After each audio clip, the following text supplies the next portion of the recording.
cedemos la palabra al doctor. Muchas gracias a ustedes.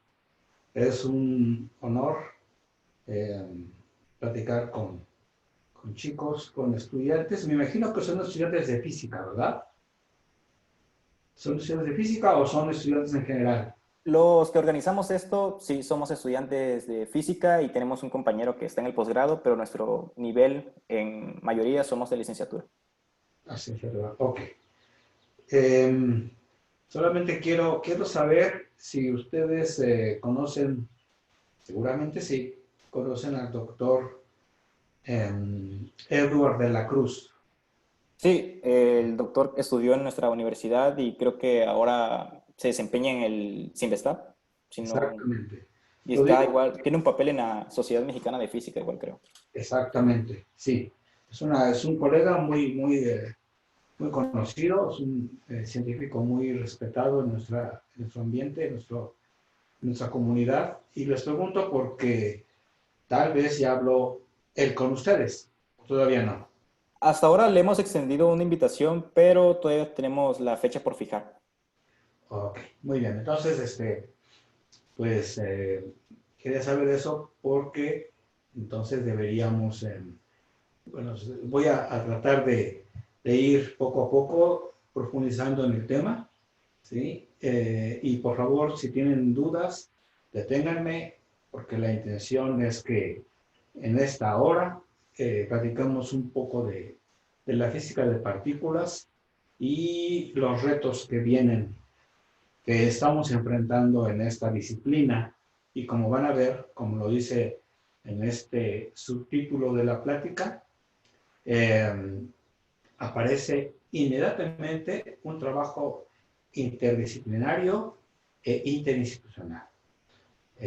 Nosotros aquí en esta universidad estamos colaborando con el CERN actualmente desde el año 2000, eh, ya más de 20 años, y cuando uno colabora en ese tipo de experimentos, pues hay inmediatamente contacto con muchos estudiantes, con muchos investigadores de diferentes partes del mundo y pues el trabajo se vuelve interinstitucional, internacional y multidisciplinario. El doctor Guillermo Tejeda, que va a hablar al final de esta charla, es electrónico de origen, hizo un doctorado en la física de partículas y pues es un ejemplo claro de que un científico de otra área puede tener una participación muy importante en el área nuestra, que es la física de partículas. Entonces, pues espero que haya una buena discusión y les pido que cuando tengan dudas, con todo gusto voy a intentar responder. Entonces voy a presentar ya el tema de la plática. Eh, a ver, vamos a ver qué pasa aquí. Ok, ahora sí, ya. Estos son los temas que voy a discutir. Primero voy a hacer una reflexión sobre la posición en la que el ser humano se encuentra en el universo, comentar sobre lo que sabemos del universo, de nuestra naturaleza, de lo que somos y hacia dónde vamos. ¿Sí? Estas son preguntas que nos hacemos, que el hombre se ha hecho desde que tiene conciencia, ¿sí? Y la profundidad de las respuestas a estas preguntas, pues marcan nuestro desarrollo como sociedad, como grupo en el mundo. Vamos a discutir sobre los retos actuales de la física en general, en particular de la física de partículas. A lo largo de la plática ustedes van a ver por qué digo que el trabajo es multidisciplinario.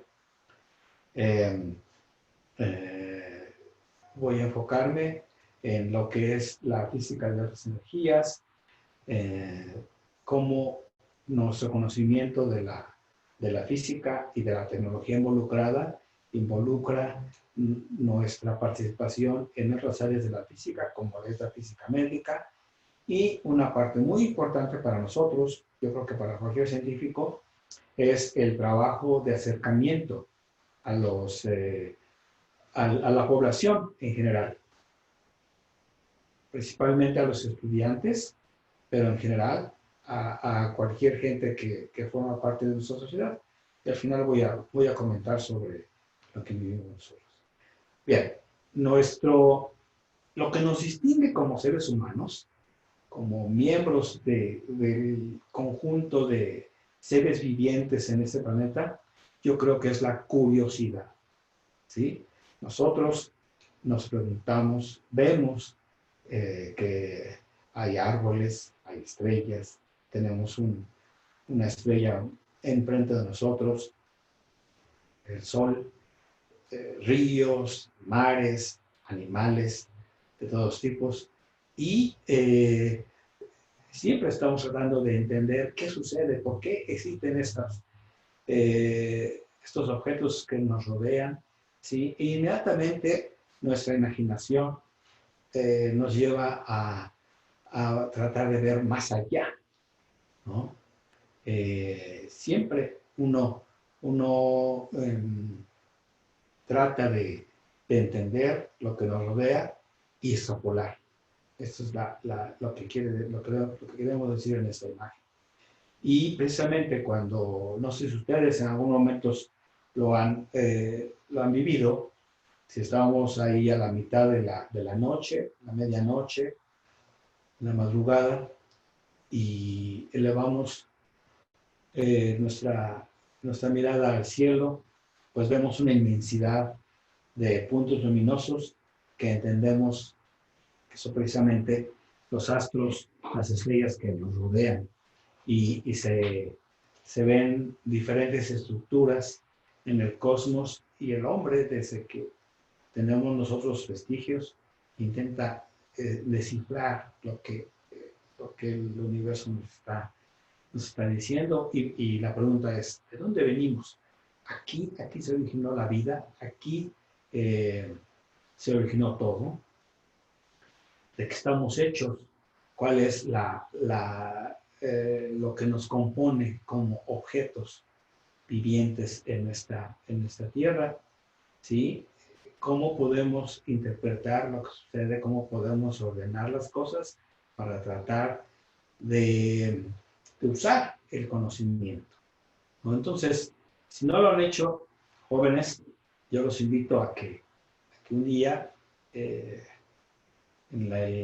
sobre todo en la noche, mmm, traten de ver el cielo.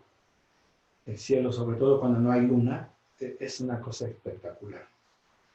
Entonces, pues también, obviamente, nos preguntamos qué somos, de qué estamos hechos, ¿sí? Hay algo que no podamos ver con nuestros ojos, ¿no? Con nuestros ojos, que es el instrumento, el sensor que nos permite ver lo que nos rodea, ¿sí? Y por ejemplo, si vemos el cabello de una chica, ¿sí? Que tiene una, una trenza, y la sujeta con, con esto que son las mujeres, y vean, esta imagen es bien especial, ¿no? ¿Cuántos cabellos hay en este mechón, ¿no? Podemos contar el número de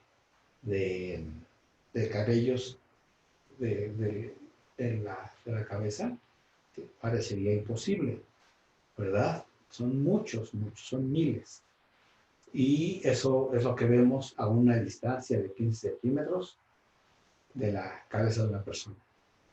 Bueno, si nosotros elevamos la mirada y tratamos de ver qué hay en la bóveda celeste, vamos a ver que está esta estrella muy famosa, Andrómeda, que está, fíjense, a 2 millones años luz de distancia. Es una distancia, por supuesto, muy diferente de los 15 centímetros que nos permite ver nuestros ojos, ¿sí? Y que aún a esa distancia tan lejana, nosotros podemos distinguir un objeto que hemos clasificado como una estrella, que es la estrella Andrómeda. Y intentamos ver qué es esa estrella. ¿Es realmente una estrella? ¿Es una galaxia? ¿Sí? ¿Es un quasar? Hay muchas preguntas que uno se hace cuando intentamos ver y satisfacer nuestra curiosidad. Entonces, para eso se construyen instrumentos de observación que nos permiten explorar nuestro alrededor, ¿sí? Desde hace más de 400 años, ustedes saben que existen los telescopios de diferentes tipos, ¿sí? Que pues, sobre todo para viajeros en el mar se tiene la bóveda celeste de una forma muy clara, ¿sí? Y, como decía, una vez que observamos, hacemos extrapolación de lo que observamos. Por ejemplo, hace muchos, muchos años, en la época de los griegos, haciendo estas observaciones, fíjense nada más, desde hace más de 2000 años, observando el cielo y notando que nuestra sombra se inclinaba dependiendo de la hora de la hora del día en la que estábamos. Un observador griego pudo hacer un cálculo de cuál era la curvatura de la Tierra. Fíjense nada más, hace más de 2000 años, antes de que le llamáramos física a nuestra actividad, astronomía, ya había este tipo de cálculos matemáticos, ¿sí?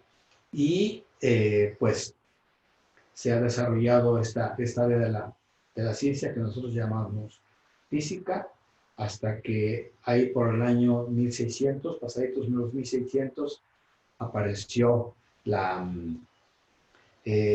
uno de los libros más impresionantes, una de las contribuciones a la ciencia más impresionantes que existe, y que fue hecha por el señor Isaac Newton, y que en un libro explicó mucho de lo que sabemos de nuestra naturaleza, en su famosísimo libro, los principios filosóficos de la naturaleza, la filosofía de la naturaleza. Y pues obviamente en la curiosidad, las investigaciones no se detuvieron ahí. Con Galileo y su telescopio pudimos ver las lunas de Júpiter, cosa que antes de él no se conocía, ¿sí?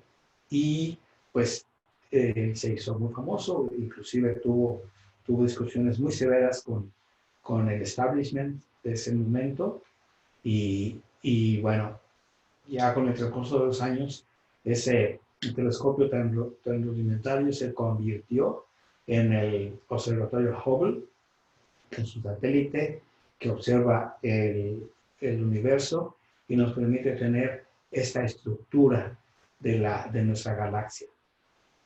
Y bueno, cosas extraordinariamente impresionantes. O sea, la curiosidad, el deseo por saber es insaciable en el ser humano. ¿Sí? Ustedes seguramente saben que hace algunos años, estamos en 2000, 20, en el 2014, ¿sí? Un instrumento llamado LIGO en inglés, un espectrómetro de Morley, esencialmente, pudimos nosotros por primera vez, ¿sí?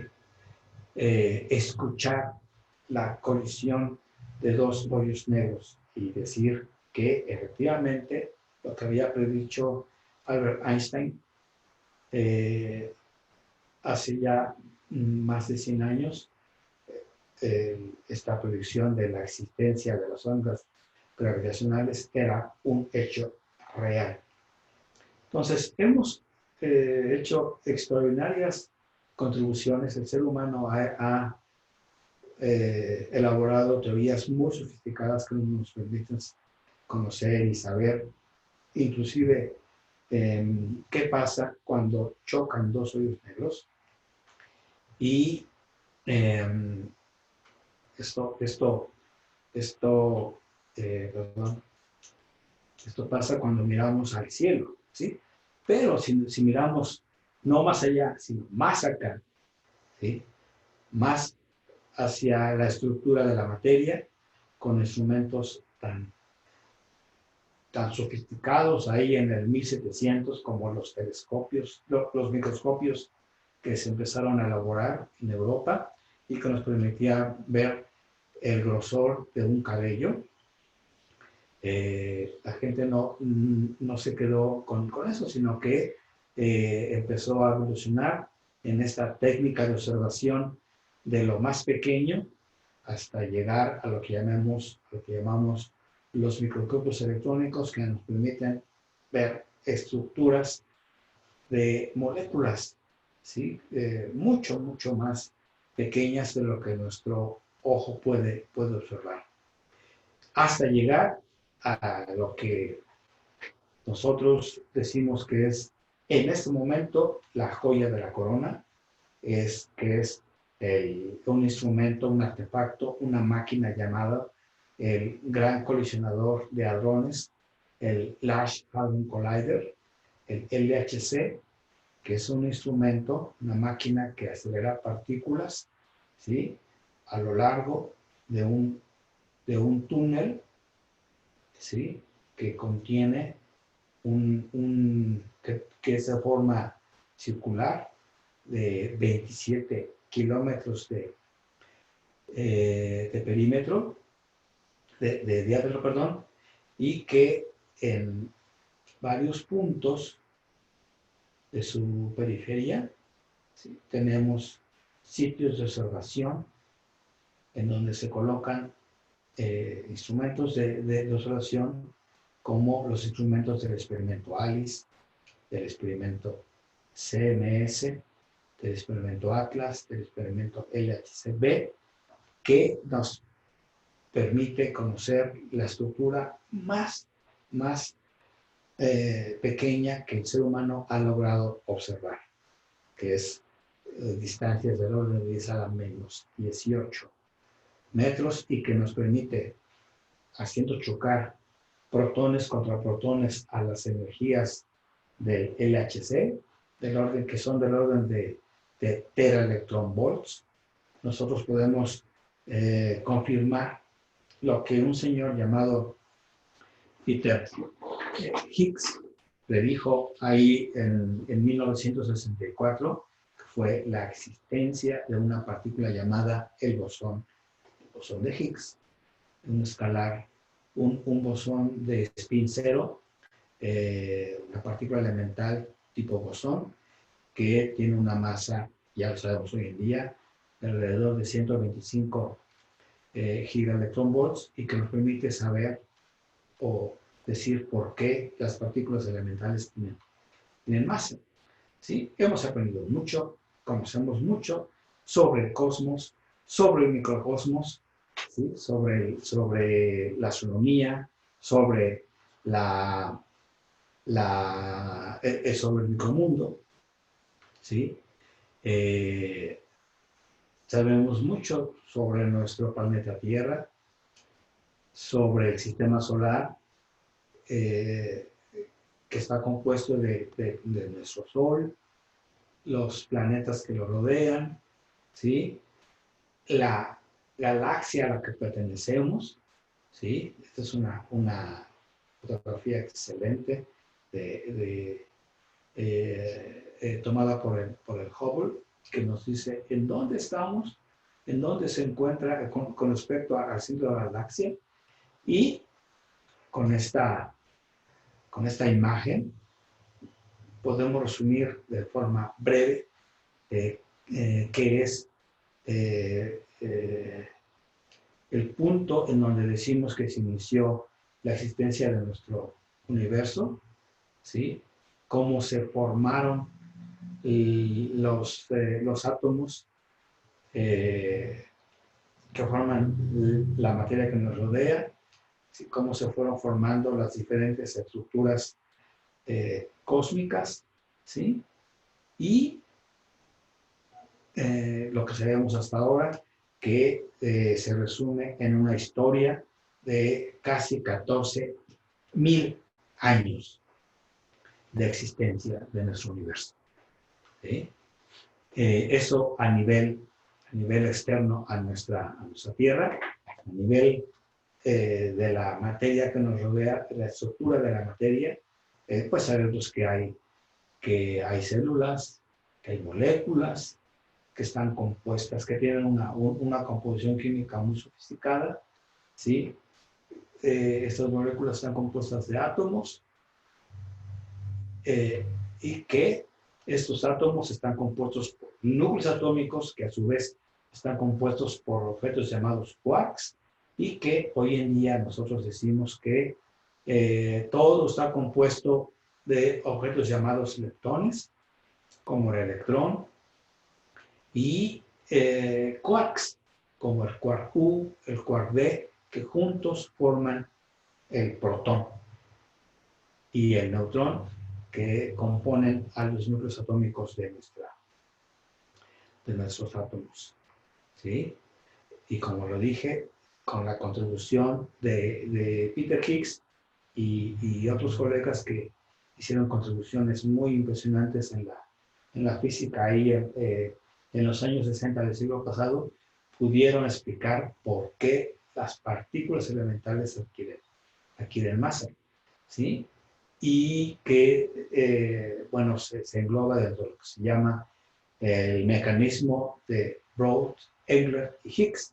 Son los fundadores de esta teoría. Estas dos personas, Broad y Engler, son fueron científicos belgas, y Peter Higgs, un científico británico que, bueno, pues por ser su apellido más fácil de pronunciar y más corto, pues es como se ha dicho, el mecanismo de Higgs, pero realmente son estas tres personas. A Higgs y a Engler les dieron el premio Nobel de Física en el 2013. Broad murió el año previo a la entrega del premio, entonces desgraciadamente no tuvo la fortuna de recibir el reconocimiento mundial que significa tener un premio Nobel. Como les decía, esto de conocer la estructura más básica de la materia se consigue construyendo máquinas muy enormes que involucran un desarrollo tecnológico muy impresionante, y que, pues aquí tenemos una foto muy, muy bonita de lo que es precisamente aquí los Alpes, ¿sí? Tenemos de este lado el territorio francés, de este otro lado el territorio suizo, en esta parte la ciudad de Ginebra, y como decía, 100 metros bajo tierra tenemos el túnel circular del LHC, que está compuesto de cavidades resonantes que generan campos eléctricos muy intensos que aceleran las partículas que viajan en el interior de este túnel, de este conducto. Es un conducto que forma el túnel del LHC, y esta parte es el sistema de enfriamiento de los solenoides que sirven para crear campos magnéticos muy, muy intensos y que obligan a las partículas que viajan en estos conductos a moverse en forma circular. Esto es el instrumento, sin temor a equivocarme, es el instrumento científico más sofisticado que el hombre ha hecho en la actualidad. Se llevó un tiempo de entre 8 y 10 años, dependiendo de cómo lo contemos, 8 y 10 años de construcción. Previos al inicio de la construcción, se gastaron algo así como otros 8, 12 años en el diseño, en las pruebas, y a partir del año 2000 precisamente, se inició la construcción, que finalizó en el 2008. Las primeras pruebas se dieron en ese año. En el 2009 empezó a trabajar el LHC ya de forma más rutinaria, y a partir del 2010 empezamos a usar los datos de colisión de los protones que viajan en estos conductos, unos en una dirección, otros en dirección contraria, y para producir colisiones entre ellos, destruir a los protones y con esa energía de choque ver lo que hay en el interior de la estructura nuclear de los átomos. Y con instrumentos como estos, con instrumentos como los del experimento CMS, el experimento Atlas, ¿sí? Esto es parte del experimento Atlas. Esto es el experimento ALICE. Con instrumentos que, como ustedes pueden ver, involucran tecnología de muchas áreas de las ciencias aplicadas, ¿sí? Principalmente electrónica, computación, ciencia de materiales, criogenia, muchas áreas de la física. Con estos instrumentos que nos llevamos varios años en construir, particularmente nosotros, el doctor Guillermo Tejeda y yo, en construir parte de los instrumentos de medición de estos experimentos, pudimos pudimos saber que existe el bosón de Higgs, y hace 8 años, ahí en el 2012, se anunció la existencia del bosón de Higgs, que se crea por colisiones de protones contra protones a las energías del LHC. El Higgs inmediatamente decae en partículas que pueden ser medidas en nuestros detectores de partículas. Y por ejemplo, acá tenemos la expresión de un Higgs que decayó en un par de fotones, ¿sí? Registrado por el experimento CMS, o el Higgs decayendo en 4 muones, tal y como lo describió el experimento Atlas ahí en el 2012. En este año se anunció este tipo de señales. En el 2013 se hizo el anuncio final de la existencia del bosón de Higgs, y esto nos permitió tener una nueva tabla de elementos, así como la tabla de Mendeleev, para describir para clasificar los diferentes átomos que conocemos en nuestra naturaleza, con una teoría llamada hoy en día el modelo estándar de la física de partículas, ¿sí? Nosotros podemos decir que los objetos más fundamentales, más elementales que constituyen la materia que nos rodea son, como decía, partículas leptónicas como el electrón, el muón, el tau, los neutrinos asociados con esas partículas y también diferentes tipos de quarks como el up, el down, charm, strange, top, bottom, que aparecen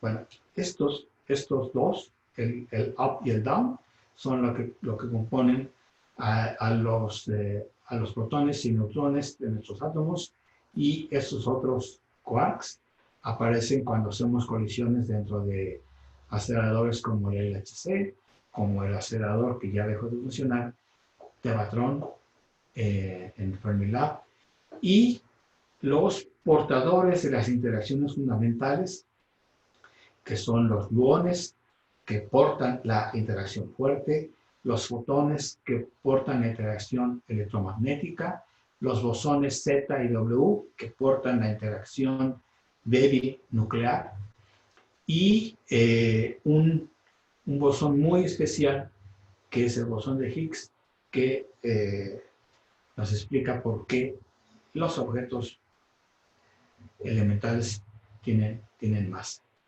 Y como para aquellos físicos que están en la parte final de la carrera, saben que el lagrangiano que describe la física de un sistema de partículas, pues con esta forma tan sucinta de explicar las cosas, pues podemos nosotros decir cuál es la estructura y cómo funciona la dinámica de los sistemas físicos que nos rodean.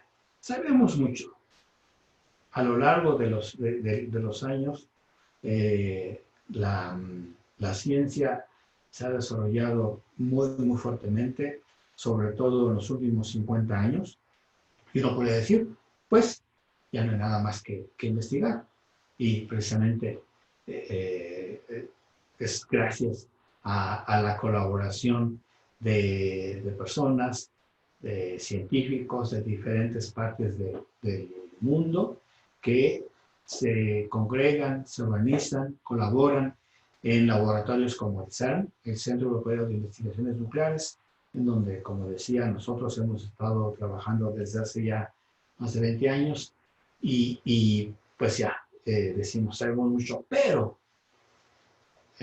también sabemos que hay cosas que desconocemos, que son difíciles de explicar, que no hemos podido entender, y que,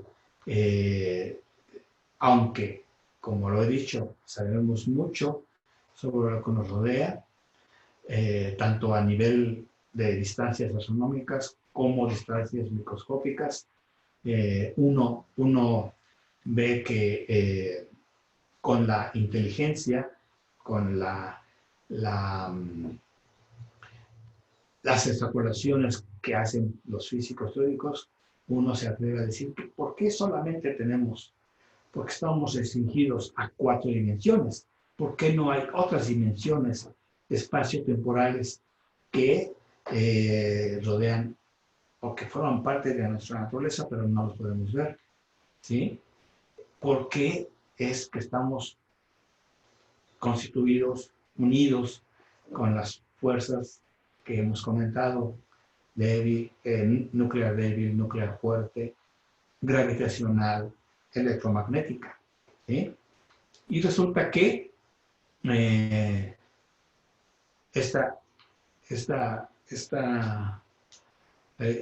aquí tenemos una foto de una mujer que haciendo observaciones precisamente de la manera en la que se mueven las estrellas alrededor del núcleo de una galaxia, ella pudo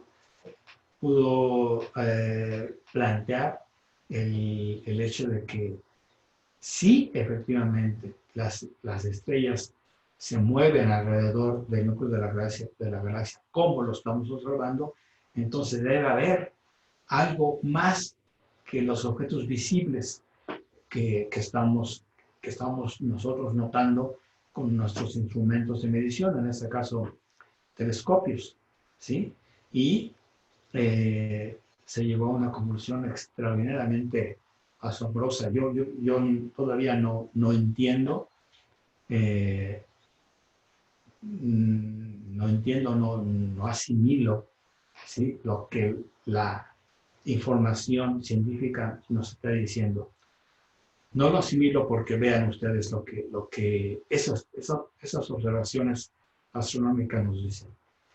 Dicen que todo esto, si nosotros colocáramos toda la materia de la que está compuesta el universo, si la colocáramos en un vaso de cerveza, ¿sí? Y lo ponemos y llenamos el vaso de cerveza con un líquido como la cerveza, ¿cómo se llama esta cerveza oscura? Británica, muy oscura y que tiene mucha espuma. Ahorita me acuerdo. Si toda la materia del universo se colocara en un vaso de cerveza, lo que sabemos, todo lo que hemos descrito, anotado, interpretado desde que el hombre empezó a hacer sus anotaciones científicas, es únicamente el 0.5% de todo lo que es el contenido del universo, ¿sí? El gas interestelar, junto con las estrellas, planetas que conocemos, son únicamente el 4.5% de todo lo que es el universo y que llamamos materia oscura y energía oscura. Lo oscuro tiene que ver con el hecho de que no emite radiación electromagnética y por lo tanto no la podemos ver, y que pues si estábamos ya tan contentos y tan orgullosos de que sabemos mucho del universo, pues con las observaciones de los últimos 80 años, desde los últimos 80 años para acá, nos vemos en la necesidad de decir que realmente sabemos muy poco de lo que es todo el universo que nos rodea. Únicamente sabemos explicar el 4.5% de todo lo que es el universo en el que estamos nosotros involucrados. Esto es algo realmente impactante, es difícil de asimilar y como científicos no basta con creer o no creer, sino que los datos, las mediciones que hacen nuestros instrumentos, pues nos dicen. Y entonces tenemos que asimilar, a pesar de estas conclusiones tan fuertes, ¿no? Entonces, pues, uno sigue trabajando, uno necesita mucho dinero para continuar con las observaciones. El esfuerzo se vuelve multinacional, ¿sí?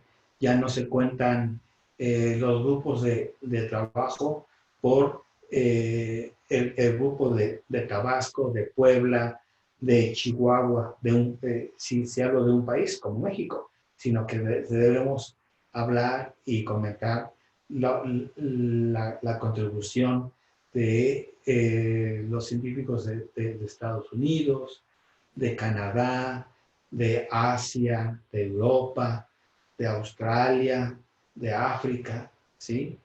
Para tener la colaboración Atlas, por ejemplo, ¿sí?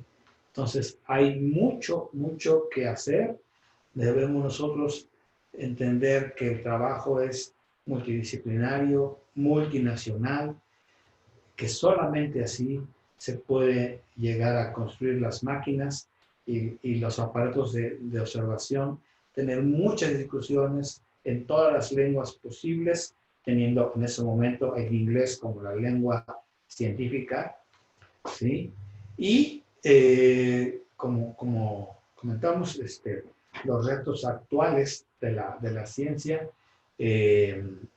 se pueden enlistar y dependiendo de la revista que uno tome, dependiendo del país o del grupo de trabajo que uno elija, pues se puede hacer una lista, como la que tenemos acá, de los retos científicos del siglo que estamos nosotros viviendo, ¿sí? Y una de las revistas más importantes, más respetadas en el mundo, que es la revista Science, aquí pone una lista de los retos que se supone que en este siglo, en el siglo XXI, y que ustedes jóvenes van a enfrentar o ya están enfrentando, como por ejemplo, ¿cuál es el origen de la vida? Como decíamos, ¿de qué está hecha la materia oscura? Aún a pesar de que ya se ha hecho mucho en la biología, aún no podemos explicar a plenitud cómo es que se originó la vida en los planetas. ¿Sí? ¿De qué está hecha la materia oscura? ¿Sí? ¿Cómo podemos curar el cáncer? ¿Sí? ¿Cómo están construidos los genes que transmiten la información de DNA de nuestro ser? ¿Sí? ¿Existen realmente otras dimensiones extras? Algo extremadamente importante y controversial, ¿cuál es la naturaleza del tiempo? Esto que nos dice el pasado, presente, futuro. ¿Por qué solamente podemos dirigirnos en una dirección? Del pasado, vamos al presente y nos dirigimos al futuro. No hay evidencia de que podamos echarnos marcha atrás en el tiempo, a pesar de que la ciencia ficción lo maneja desde hace muchos años, pero en este momento no, y la dirección de la línea del tiempo va solamente hacia el futuro. ¿Por qué sucede eso? Una de las cosas más impresionantes y más difíciles de atacar es lo que se llama la gravedad cuántica. Esto es la teoría que inició con Newton, que explicó cómo se mueven las estrellas con respecto al centro de la galaxia, cómo es que un objeto con masa cae al suelo en nuestro planeta Tierra, cómo se compagina eso, cómo se correlaciona con los fenómenos cuánticos a nivel microscópico. Todavía no está explicado, todavía no tenemos la teoría de la gravedad cuántica. Algo que también no sabemos y que es un reto del siglo XXI es saber si existe inteligencia en planetas diferentes al nuestro y muchas cosas más. Entonces, estos son temas, son tópicos que, al menos en mi caso, una persona que ya está cercana a los 60 años, ya no lo voy a vivir, pero estoy seguro de que ustedes, que tienen alrededor de 20 años, 20, 25 años, van a poder presenciar a mediados o a finales de este siglo XXI.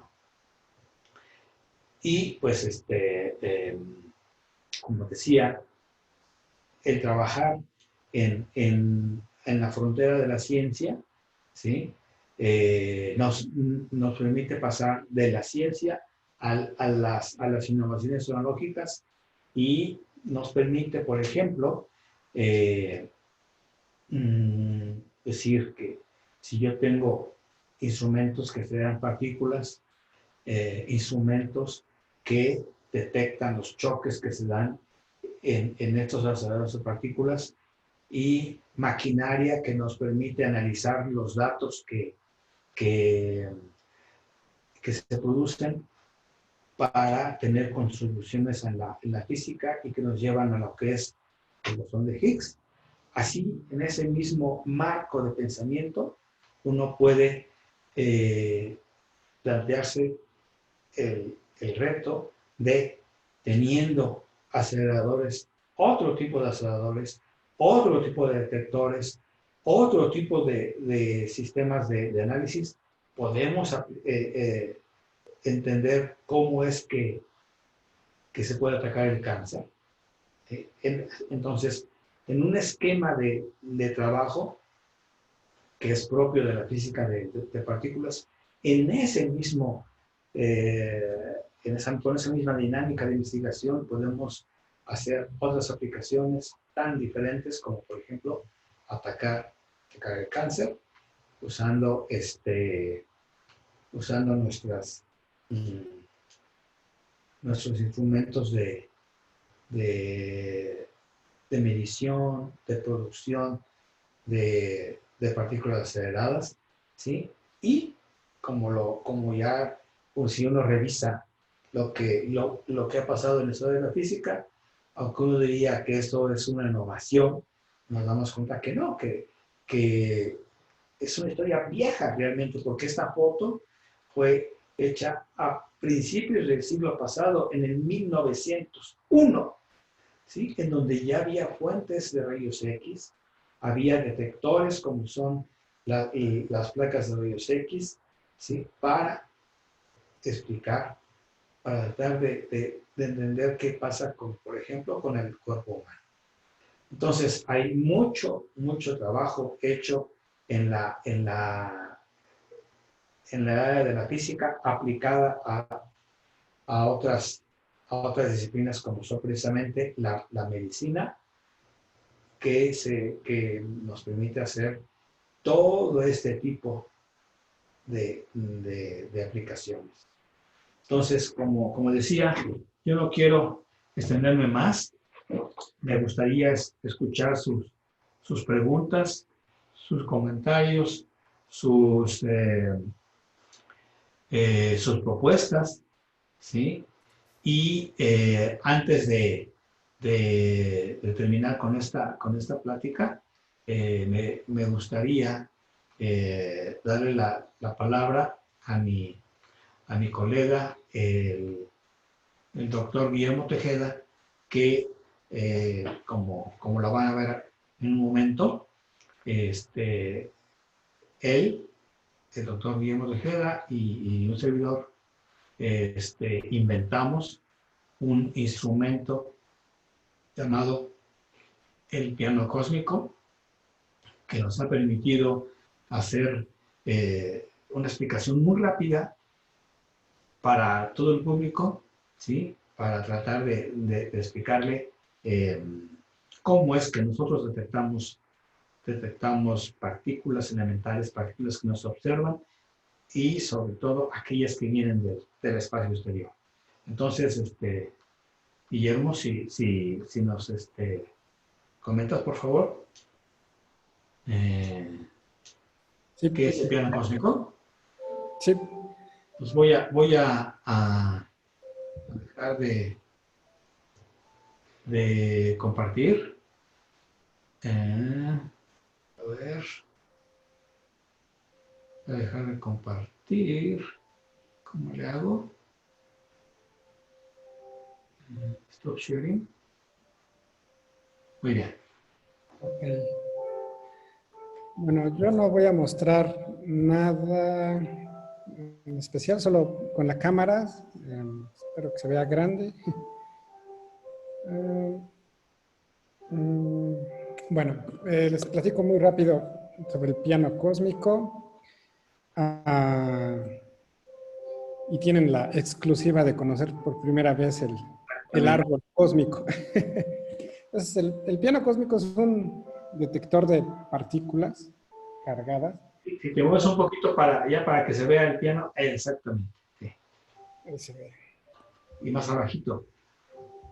Ándale. Ahí está. Muy bien. Entonces, está formado por detectores de partículas muy similares a este que tengo acá. Es un detector construido a base de plástico centellador. Lo que ven acá adentro es plástico centellador. Tiene dos sensores en un extremo, que son fotodiodos de avalancha, se llaman. Son unos sensores que detectan los fotones y lo pasan a una corriente eléctrica. Y pues cada vez que una partícula cargada atraviesa uno de estos detectores, lo que hacemos nosotros es producir un flash de luz y un sonido.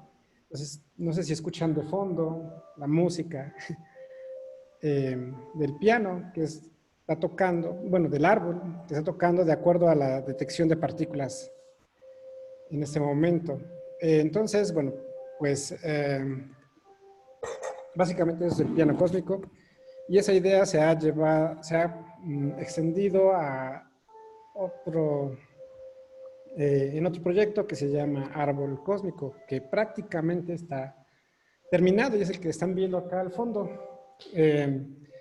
Ahí ven el árbol, están las ramas, el tronco, y si ven, tiene varios detectores, bracitos, como los que ven acá, esos detectores, que si se dan cuenta, emiten unos flashes de luz cada vez que una partícula pasa.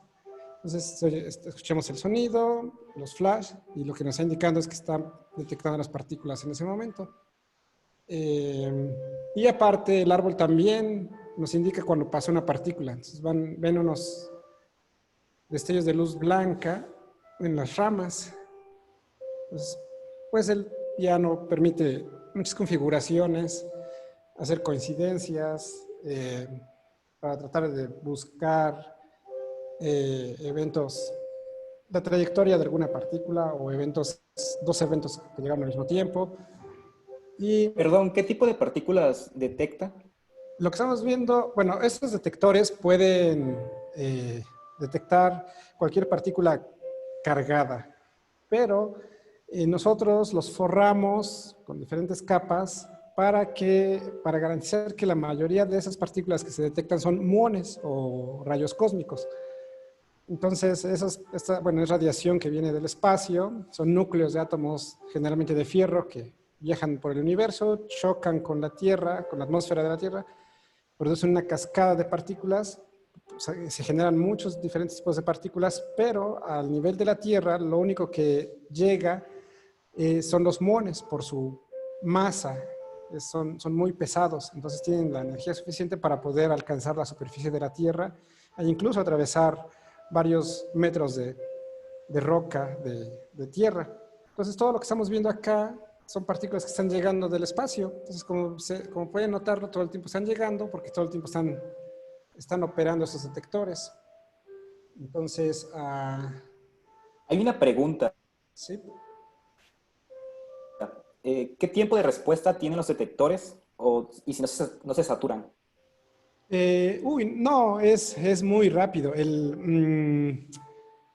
Los APDs tienen una respuesta de nanosegundos. Y la velocidad de llegada de estas partículas es aproximadamente de 1 por centímetro cuadrado por minuto. Entonces es suficiente, la velocidad de respuesta de estos detectores es suficientemente rápida como para evitar que se sature.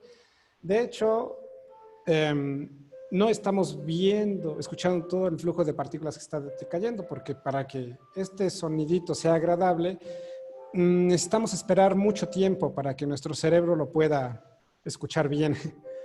Entonces, pues perdemos mucho tiempo produciendo el sonido, ¿no? Debería ser un poquito más rápido. Pero bueno, eso es lo que es el árbol, un detector de partículas. Esa es la pantalla de configuración del detector. Espero que se vea. Nos preguntan cuál es la asociación de notas musicales que tiene el piano y si es por escalas energéticas.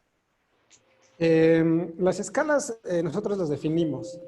Entonces, cada detector va a sonar siempre, va a tener siempre la misma ah, nota y cada detector tiene asociada una nota en particular. Entonces, no depende de energía, solo depende de dónde cayó.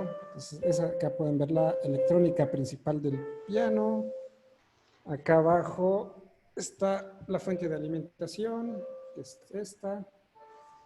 Y eso es todo. Fuente de alimentación de los detectores, electrónica de control y la pantalla con la que se configura todo desde acá. Se pueden activar, desactivar canales, hacer coincidencias. Nos preguntan si hay una relación entre si el árbol se encuentra fuera o se encuentra dentro del laboratorio para la detección de partículas, o es Eh, independiente. es independiente. Ahora, acá pues está obviamente guardado, ¿no? Porque pues es un detector y hay que cuidarlo, pero en principio debe funcionar de la misma manera dentro o afuera. Sí, porque yo creo que la pregunta es porque los mones deben atravesar el, el cemento del que está compuesto el edificio, ¿no? Pero para los mones, la capa de cemento que forma el techo, el piso del edificio, es invisible, ¿verdad? Entonces, sacar el árbol afuera o tenerlo en el interior del edificio como está ahora, sería prácticamente imperceptible. La diferencia se vería si ponemos el piano 100 metros bajo tierra o lo subimos a a la cima de un volcán como el Popocatépetl. Ahí sí se distinguiría, ¿verdad, Guillermo? Sí, sí, exacto. A mayor altura, pues se puede detectar otro tipo de partículas, la componente electromagnética de la cascada, pero acá pues solo vemos muones. Ok, creo que demasiadas gracias por permitirnos ver el árbol. Era algo que no estaba contemplado, pero que sin duda nos alegra muchísimo tener la oportunidad de haberlo presenciado. Al menos yo no estaba tan enterado de este proyecto, había escuchado algunos rumores, pero como tal no había tenido un acercamiento tan detallado y con tanta explicación que creo que tenemos un privilegio, los que estamos aquí en este momento, la exclusividad al proyecto. Hay varias preguntas. Como lo No dice, sé si quieren hablar un poco más y pasamos a las preguntas. sí, como lo dice Guillermo, ustedes tienen la exclusiva de mostrar al público por primera vez esta versión del piano cósmico. La última foto que yo les mostré es, digamos, la versión original del piano cósmico, la que hemos presentado en muchas partes del mundo, aunque suene exagerado, muchas partes del mundo, en Francia, en Suiza, en Estados Unidos, en Polonia, en varias partes de México. Y esta versión del árbol cósmico es una variación de este invento y que fue elaborado para un museo que se va a inaugurar a finales de agosto en San Luis Potosí, un museo de la ciencia. Entonces, si quieren pasamos a las preguntas. Yo aquí, como tenía la pantalla completa, no pude ver las preguntas que me hicieron. Entonces, si quieres, si deseas, Yo las leo pasamos. si quiere, aquí las tengo en la mano. Bueno, aquí hay una pregunta por parte de Fernando Nava y dice, ¿cuáles han sido los nuevos retos en los experimentos ALICE? El experimento ALICE tiene eh,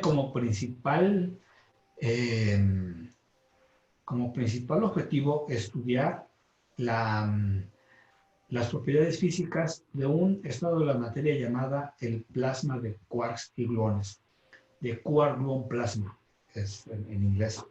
Es, una, es un estado de la materia muy particular en donde el núcleo del átomo, ¿sí? Deja de estar compuesto de objetos individuales como el protón y el neutrón. Ya no están unidos los quarks a los protones y a los neutrones. Se vuelve una especie de sopa nuclear en donde el líquido, por decirlo de alguna manera, son los gluones y la pasta serían las partículas de quarks. Entonces, han habido muchos resultados en esta dirección. Son muy técnicos, es muy técnico la explicación, pero lo que les podemos decir es que hoy en día ya podemos estar seguros de que el plasma de quarks y gluones se puede interpretar como un líquido perfecto, o sea que tiene una viscosidad prácticamente cero, ¿sí? La densidad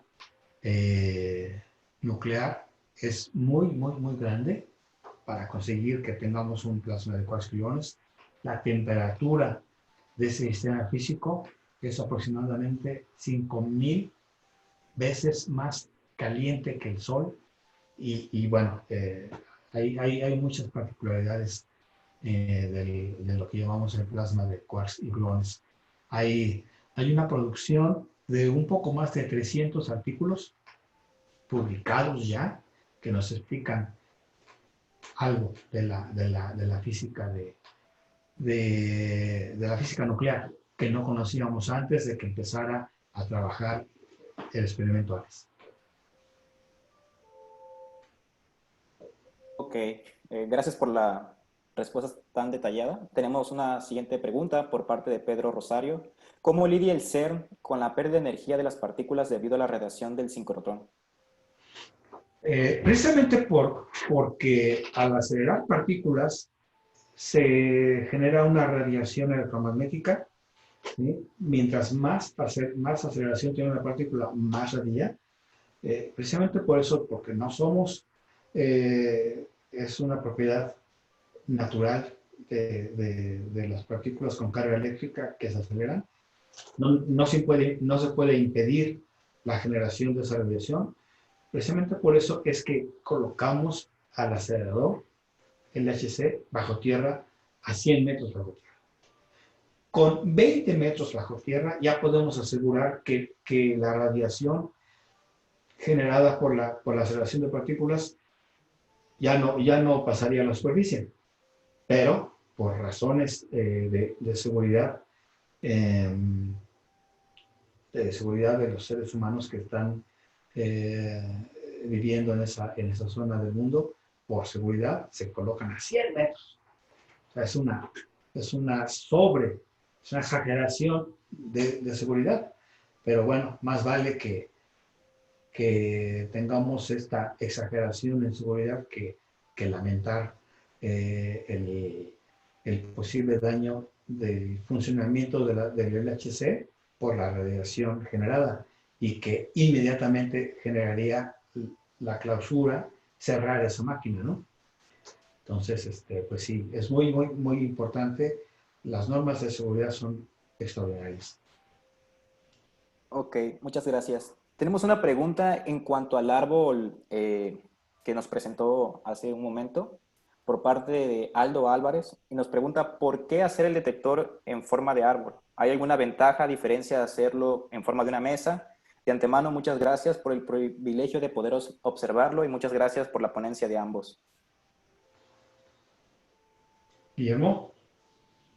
Sí, pues ha habido varias versiones de este detector y como dijo el doctor Arturo, pues ya tiene tiempo que se trabajó en este diseño, la idea, y se ha presentado en muchos lados. Se ha utilizado en eventos bastante grandes, importantes, y se ha utilizado como instrumento de música en conciertos. Se ha utilizado como para mostrar a la gente cómo funciona un detector de los que se hacen en el CERN. Y pues es el resultado de la evolución de este proyecto que pues ha sido muy bien aceptado pues en muchos lados del mundo. Entonces básicamente fue una idea que se nos ocurrió y pues mezclar, es una mezcla básicamente de lo que es la ciencia, la tecnología, el universo y pues enfocado un poco a, de cierta manera, la naturaleza, ¿no? Es combinar todo para que el objetivo de esto es hacer lo más llamativo y atractivo para la gente que no tiene nada que ver con la física. Hacer que la gente, los niños, adultos, se interesen cómo funciona, por qué, y así como dicen, ¿por qué un árbol? Entonces simplemente es llamar la atención y ya que se logró eso, explicar cómo funciona y qué hace y por qué, y qué es la radiación cósmica, radiación natural. Entonces, pues bueno, simplemente es el resultado del trabajo de muchos años, nuevas ideas y bueno, actualmente pues se trabajó en esto. No es algo así en particular, ¿no? Y pues se permite para que Es, pueda armarse, ¿no? es una versión artística, ¿verdad? Es una interpretación artística. Y también el árbol es nos llama al contacto con la naturaleza, con algo natural. Los rayos cósmicos son naturales, ¿sí? Y estos instrumentos tecnológicos se conectan así, como lo estamos viendo acá, se conectan al tronco del árbol de manera muy natural. Es una combinación estética y también, como lo dijo el doctor Guillermo, una forma de interpretar y de observar a todo en su conjunto, a la naturaleza y a la tecnología conjuntada en un solo instrumento llamado árbol cósmico. Y claro, eso lo hace mucho más didáctico para, como dicen ustedes, Llamativo, ¿no? las personas que están un poco fuera y no están tan relacionadas con esto. Creo que lo hace muy, muy divulgativo y muy práctico para las personas. Igual, una pregunta que quería hacerle a ambos es que muchas veces pensamos que esto de los detectores llegan a ser algo sumamente imposible. Y al menos a mí me tocó conocer, tuve de compañero al joven Cristóbal, que hace como 3 o 4 años saltó más o menos al renombre del gremio científico porque logró hacer este famoso dispositivo que era un detector, un acelerador, perdón, de partículas por un presupuesto más o menos de 1,000 pesos. Él, platicando con él, me decía que tenía otros proyectos en conjunto para hacer precisamente proyectos de divulgación y llevarlo, pues vaya, fuera del aula, ¿no? Llevarlo con las personas, llevarlo directamente a las personas que fueran de forma didáctica. Mi pregunta es que, así como este proyecto que ustedes tienen en cuanto al detector, ¿creen que pueden haberse algún otro proyecto que ayudara o incentivara de forma divulgativa a las personas y más que nada que fuera de forma didáctica como es el árbol? Sí, hay muchos artefactos que se pueden construir, que se pueden elaborar y pues los invitamos a que si se interesan ustedes, participar en estos proyectos. Guillermo Tejeda es una persona con muchas cualidades, muchas habilidades, por su conocimiento en la parte de la electrónica.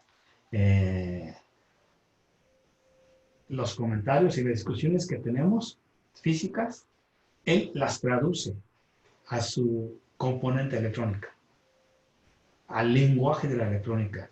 Y pues yo estoy muy contento de que pues hemos logrado tener un trabajo conjunto ya desde hace muchos años y pues las ideas físicas, los conceptos, pues requieren de un contacto tecnológico para poder cristalizarse.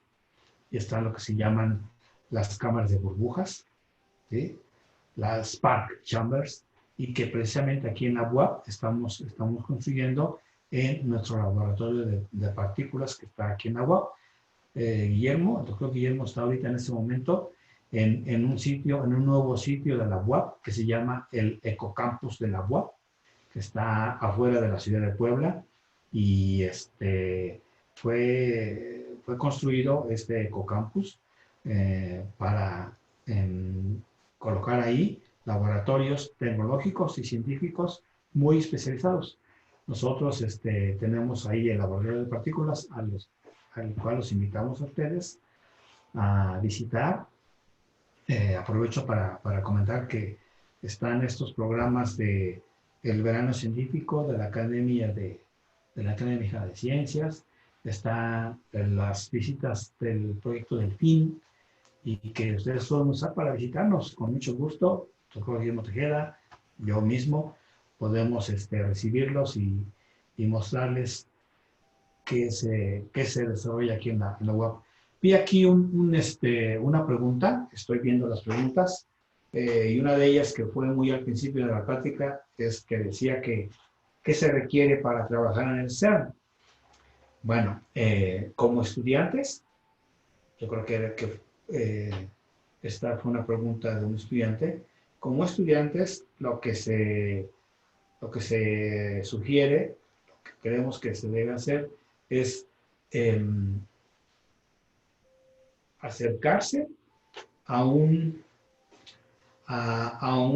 grupo de investigación que tiene relación con el CERN, ¿no?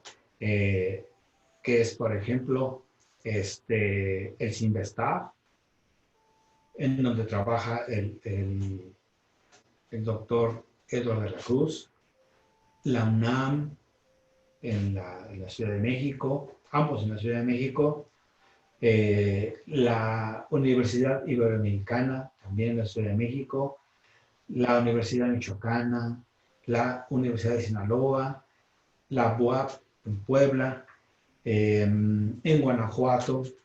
En Guanajuato, por cierto, hay un grupo que se ha especializado en la construcción de aceleradores de partículas.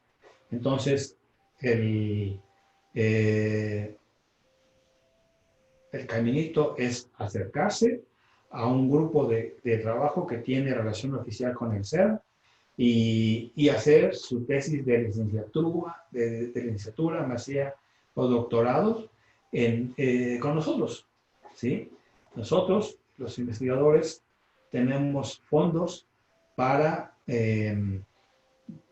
enviar a nuestros estudiantes a hacer su trabajo de tesis a estos centros de investigación para colaborar a la par con estos grupos alemanes, italianos, británicos, chinos, japoneses y bueno, norteamericanos.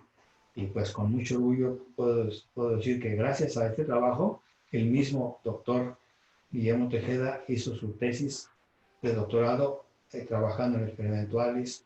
Otros estudiantes, en este momento tenemos 2 estudiantes de doctorado que están allá en Ginebra. Nuestra universidad, la UAP, renta un departamento para hospedar a los investigadores y estudiantes que van a hacer estancias largas allá en el CERN.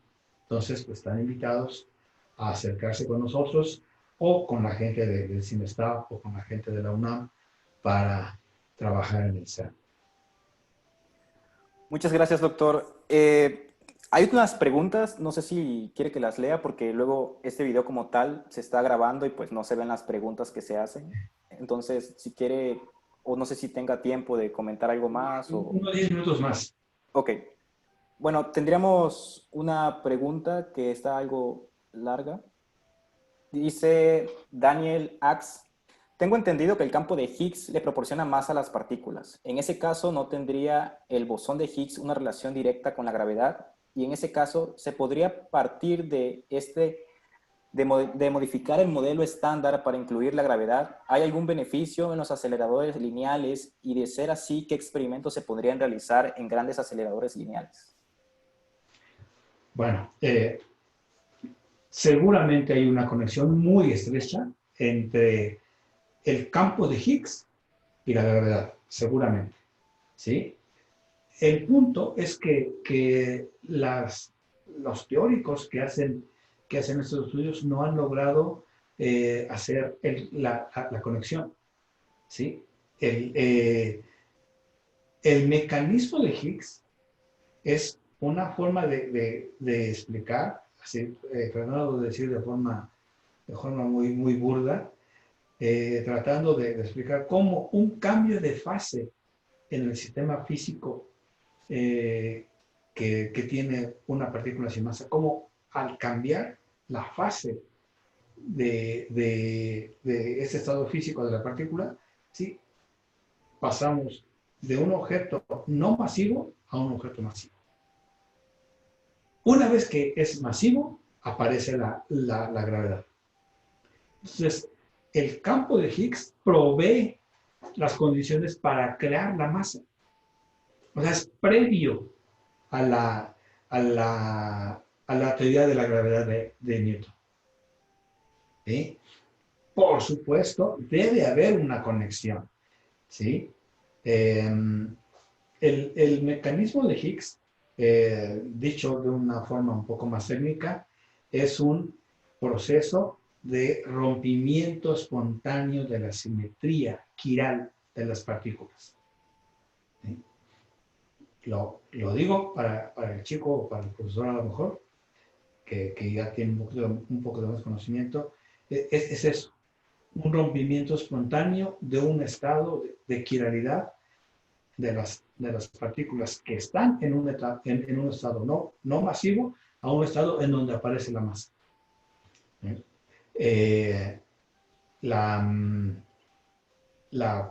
Esto de decir que es un rompimiento espontáneo de la simetría es pensando en que, por ejemplo, si se ve este lápiz, esta pluma, y imagínense que yo empiezo a crecer fuerza hacia abajo y hacia arriba. Empiezo a aplicar una fuerza muy, muy grande hacia abajo y una hacia arriba. De repente, debido a que estoy presionando este objeto, de repente se va a romper, ¿verdad? De repente se va a romper y se va a doblar en esta dirección, o en esta dirección, o en esta dirección. ¿En qué dirección? Uno no lo sabe. De repente cuando ya no soporte la materia de que está compuesto la pluma, va a cambiar de una línea a un objeto curvado, ¿verdad? Eso va a ser espontáneo.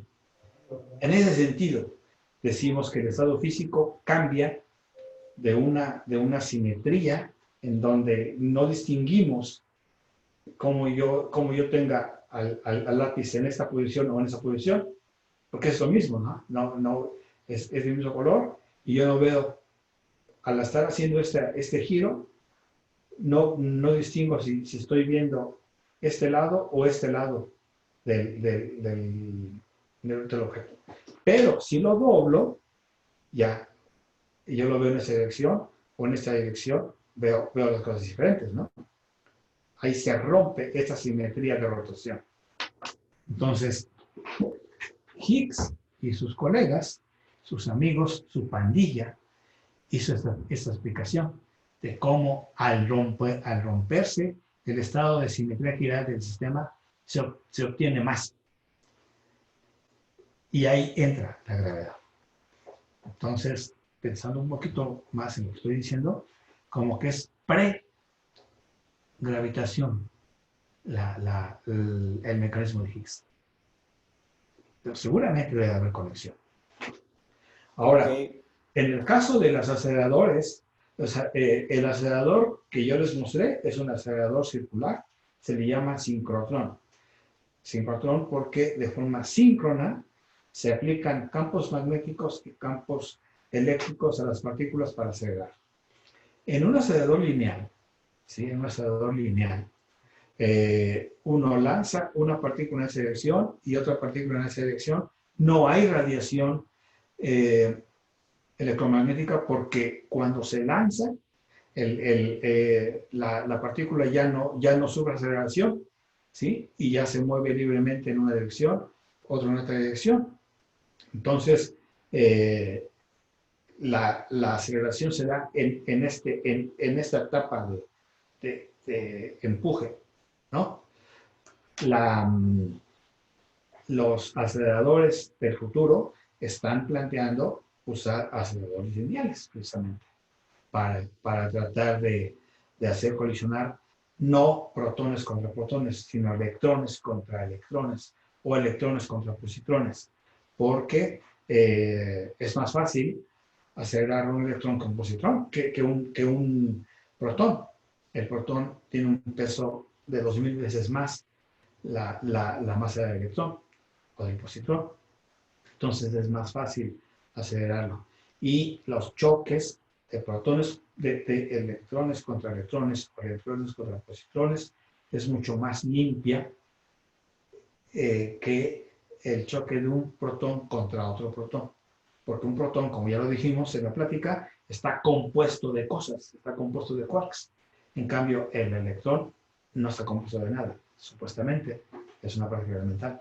Entonces, cuando chocan dos electrones, la colisión genera muy pocas partículas, a diferencia de lo que estuvimos viendo en mi plática.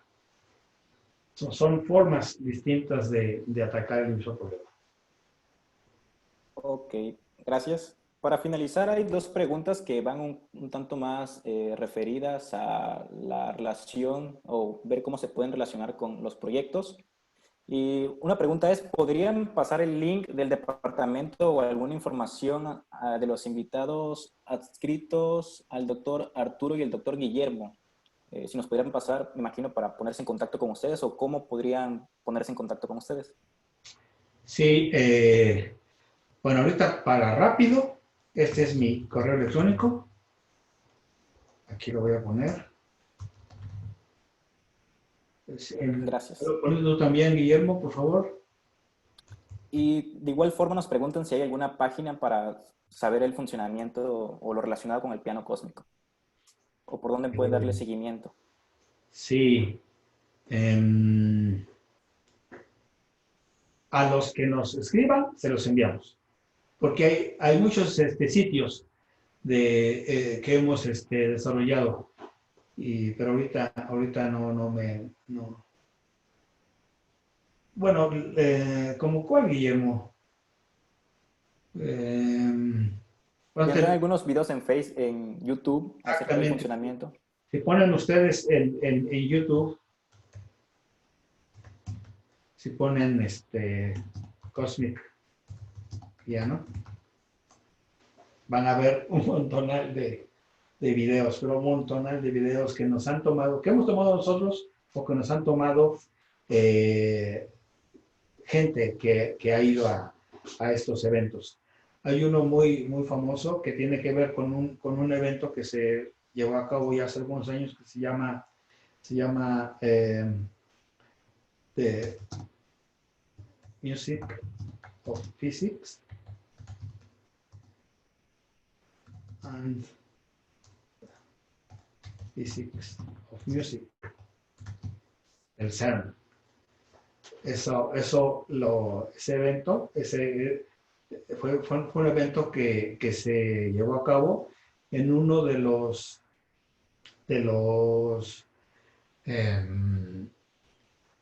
festivales de música más importantes de Europa, que se llama el Montreux Jazz Festival. Y nos invitaron y ahí me verán unos 6, 7 años más joven. No siempre he estado tan viejito. Ok. Una pregunta para ambos sería, ¿cuáles son los planes más o menos a futuro en cuanto a este proyecto? ¿O cómo se le planea dar seguimiento? Si, como comentaban, se piensan abordar otras formas en cuanto al diseño o cuáles serían los planes que tienen ustedes para un futuro. ¿Quieres comentar algo, Guillermo?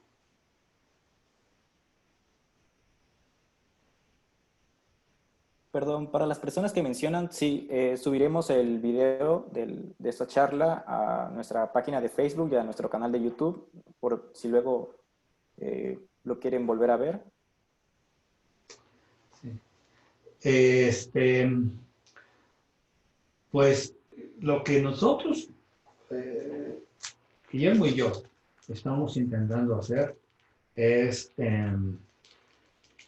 bueno, estamos en contacto con el estado con el gobierno del estado de Puebla para hacer una versión muy, muy sencilla del piano cósmico para distribuirlo en las preparatorias del estado, no solamente de la UAP, sino a tener el financiamiento para producir 100, 150 pianos cósmicos para que los estudiantes pues tengan el contacto con esos instrumentos que realmente son sencillos, comparado con lo que ustedes vieron en la plática, los instrumentos del LHC. Esto es muy sencillo, no necesitamos un acelerador de partículas y las partículas llegan gratis, ¿sí? Con los rayos cósmicos y podemos explicar mucho con esos instrumentos tan sencillos. Entonces, Porque este proyecto es propio de la universidad, ¿verdad? y como les dije, lo inventamos nosotros, ¿sí?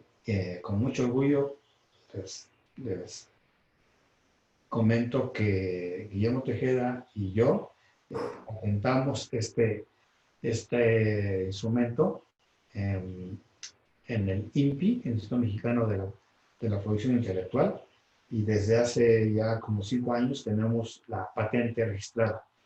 ¿Sí? Y bueno, pues son cosas que hacemos a la par del trabajo de investigación que tenemos. Para aquellos que preguntaron, en este lugar, que es la página de la Facultad de Ciencias Físico-Matemáticas de la UAP, y si van a nuestro grupo de trabajo, el laboratorio de partículas, van a ver los detalles de nuestro grupo. No, somos 5 colegas. Una doctora en física, la doctora Irais Bautista, el doctor Mario Rodríguez, el doctor Mario Iván Martínez, Guillermo Tejeda y servidor.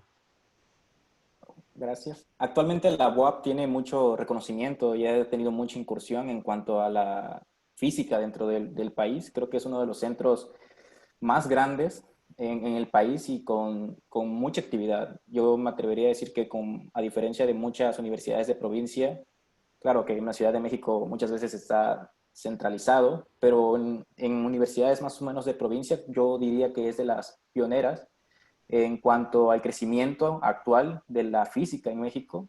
Y yo tuve la fortuna de conocer la universidad hace como 2 años por el congreso que se celebró, el Congreso Nacional de Física, pero no pude llegar a la facultad como tal, me quedé con las ganas de visitar a la facultad porque fue celebrado en esa parte cultural de la universidad. Y si fue en el 2017 o 18, no. 2018, el 2017 me parece que fue el de Monterrey. Sí, ahí tuvimos la oportunidad de participar en la organización en el Centro Cultural Universitario, Muy bonito, por cierto. un lugar dedicado a ese tipo de actividades. Sí, yo me siento muy orgulloso del desarrollo que ha tenido la universidad, la UAP. Si les contara cuáles eran las condiciones de trabajo y el desarrollo en infraestructura de la UAP cuando yo empecé a trabajar acá en el 1990, hay una diferencia muy, muy grande.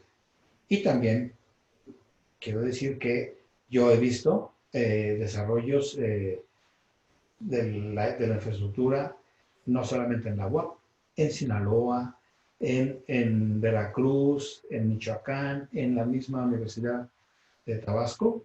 Hay mucho trabajo y yo creo que pues debemos trabajar para que haya más desarrollo científico en nuestro país.